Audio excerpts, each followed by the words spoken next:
नमस्कार माऊली. चला ज्ञानेश्वरीच्या सहवासात. ज्ञानेश्वरी अध्याय 4 158 ते 164 ओव्यांच्या सहवासात आपण जाऊयात. ज्ञानोबा राय यज्ञ ह्या संकल्पनेविषयी आपल्याला सखोल माहिती देत आहेत. श्रीकृष्ण अर्जुनाला म्हणतात, अर्जुना, वेदू जयांचे मूळ, जे क्रिया विशेषे स्थूळ, जया नव्हाळीचे फळ स्वर्ग सुख, ते द्रव्यादी यागू कीर होती, परी ज्ञान यज्ञाची सरी न पवती, जैशी तारा तेज संपत्ती दिनकरापाशी. अर्थात श्रीकृष्ण परमात्मा अर्जुनाला सांगतायत, अर्जुना, ह्या सर्व यज्ञांचं यागांचं मूळ हे वेदांमध्येच आहे.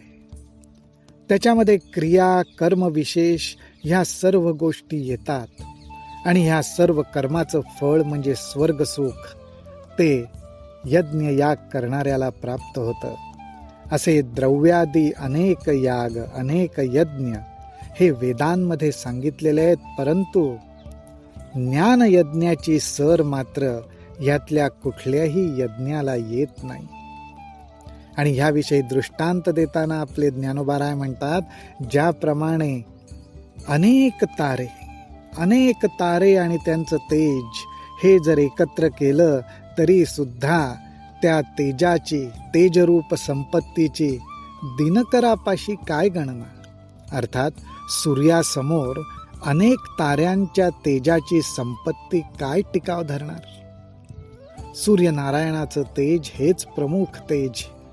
त्याचप्रमाणे ज्ञानयज्ञ हा सर्वात श्रेष्ठ यज्ञ आहे, हेच इथे ज्ञानोबा रायांना आपल्याला सांगायचं आहे. या ज्ञानयज्ञाबद्दल अर्थात आत्मज्ञान यज्ञाबद्दल ज्ञानोबा राय सांगतात, देखे परमात्म सुख निधान, साधावया योगी जन, जे न विसंबिती अंजन उन्मेष नेत्री.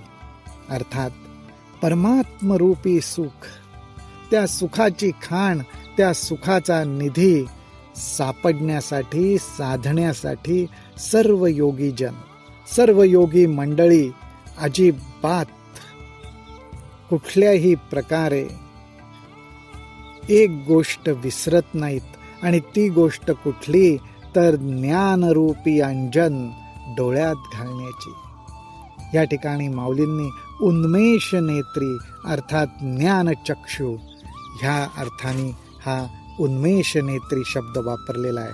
तर आपल्या डोळ्यांमध्ये ज्ञानरूपी अंजन घालण्याचं योगीजन कधीही विसरत नाहीत. माऊली हो, ह्याचाच अर्थ असा की आपण आपल्या डोळ्यांमध्ये सुद्धा आत्मज्ञानरूपी अंजन रोजच्या रोज घालावं आणि त्या ज्ञानदृष्टीनेच या जगाकडे पाहावं.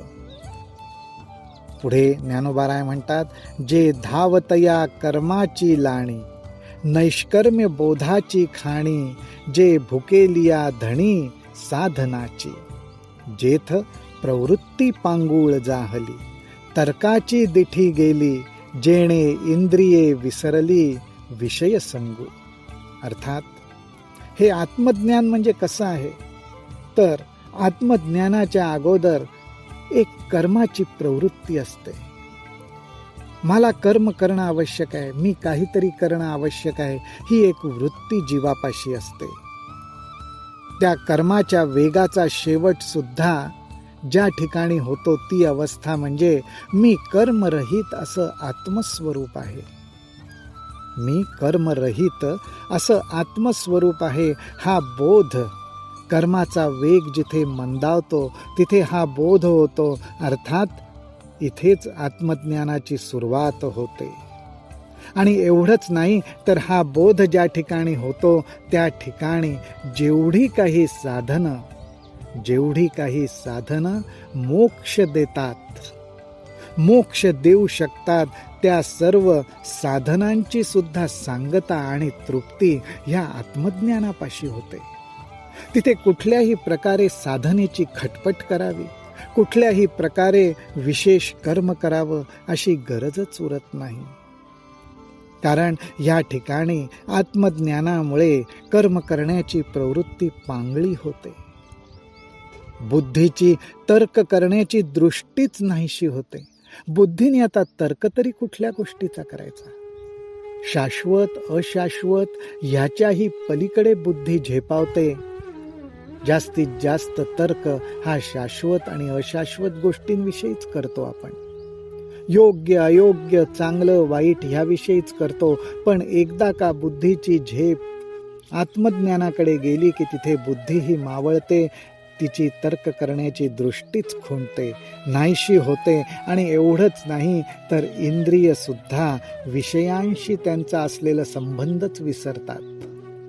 इंद्रियांची सुद्धा विषयांकडे वाहण्याची धाव जी आहे, ओढ जी आहे, ती सुद्धा खुंटते. आणि ह्याला एकच कारण ज्ञान यज्ञ, आत्मज्ञान रूपी यज्ञ. माऊली हो, परमेश्वराकडे आपण हीच प्रार्थना करू की आपल्याकडून सुद्धा हा ज्ञान यज्ञ अखंड घडावा. ज्ञानोबाराय पुढे म्हणतात, मनाचे मनपण गेले, मनाचे मनपण गेले, जेथ बोलाचे बोलपण ठेले, जया माझी सापडले ज्ञेय दिसे, जेथ वैराग्याचा पांगू फुटे, विवेकाचाही सोसू तुटे, जेथ न पाहता सहज भेटे आपण पे. ह्या 2 ओव्यांमध्ये ज्ञानोबाराय आपल्याला एक महत्त्वाचा खुलासा करतायत. आणि तो म्हणजे असा की आपल्या स्वतःशी गाठ पडते. अर्थात आपण आत्मस्वरूप आहोत ह्या बोधाशी आपली गाठ पडते. आणि ही गाठ पडण्यासाठी म्हणून आपण जी काही साधनं, ज्या काही उपासना, जो काही मार्ग निवडला असेल त्या मार्गाचे कष्ट संपतात. त्या मार्गाचे कष्ट संपतात. ज्ञानोबाराय म्हणतात, अहो मनाचं मन पण राहत नाही. वाणी, त्या वाणीचा विषय काय तर शब्द, पण त्या वाणीला शब्दच फुटत नाही. ती वाणी निशब्द होते. कारण का? ज्याचा शोध घेत असते, ज्या ज्ञानाच्या आधाराने शोध घेणं चालू असतं, त्या ज्ञानामध्येच ब्रह्मवस्तू, आत्मवस्तू सापडून जाते. आणि वाणी सुद्धा मौनावते. मनाला सुद्धा संकल्प विकल्प विचार करण्याचं काही कारणच राहत नाही. कारण मनाचं मनपणच मावळतं. हे आत्मज्ञान, ही परमात्म प्राप्ती, ज्ञान भक्ती हे सगळं प्राप्त व्हावं म्हणून जे वैराग्य धारण केलं असतं त्या वैराग्याचाही संबंध खुंटतो. योग्य अयोग्य ह्याचा सारखा बुद्धीने जो तर्क करायचा, निर्णय करायचा, त्याच्यात त्या बुद्धीचा सुद्धा विवेकाशी संबंध संपतो. विवेकाची तिथे काही आवश्यकताच राहत नाही. कारण का? तर आपल्या स्वतःशी, आपल्या मूळ स्वरूपाशी भेट होते. आणि त्यालाच आत्मस्वरूप आपण आहोत ह्या बोधाशी भेट होते. हेच संत मंडळी आपल्याला सांगतायत. असा हा ज्ञानयज्ञाचा मार्ग ज्ञानोबाराय आपल्याला या ओव्यांमधनं दाखवतात. या ओव्या अत्यंत चिंतनीय आणि मननीय आहेत. माऊली हो, आपण आपल्या आयुष्यामध्ये जी काही साधना करतोय, जी काही उपासना करतोय, जो काही मार्ग आपल्या मनाला भावलाय, ज्यामध्ये आपण आनंद घेतोय, ज्यामध्ये आपल्याला रुची वाटते, तो मार्गच आपल्याला ह्या भक्ती ज्ञानाद्वारे आपल्या आत्मस्वरूपापाशी आपल्याला घेऊन जाणार आहे. अर्थात त्या ठिकाणी आपल्याला भेट होणार आहे.